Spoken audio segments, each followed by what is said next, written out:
Hello mga ma-dears. Nana po kayo bagong na learn nga recipe. Corned beef ang gamiton. Mura siya corned beef patties. Kato siya eggs na siya niya with seasonings na wala lang nako na videohi. And kana siya gi-add na nako ang corned beef nga ako na siyang gi-drain. Ikuan ako na siya katong mga sabaw niya dayon na i-add na nako ang ahos, sibuyas ug carrots, dayon vegetables nga cabbage na siya with bell peppers po na siya. I-mix klara ana kay kani siya good for the kids ni siya kay ang mga kids dili jud kabantay nga na ay gi-add na mga vegetables. Ila jung makon mura ra jud siya karni ra jud tanan. So dayon gibutangan ako og flour. Dayon mix klara guna siya tanan. Dayon pagkahuman ug ma-fully na nimog mix na siya, imo na siyang lutoon.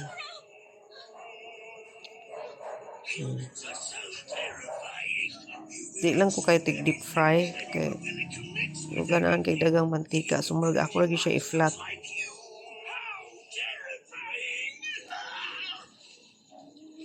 So mo na siya ma-dears. See, mo na siya resulta.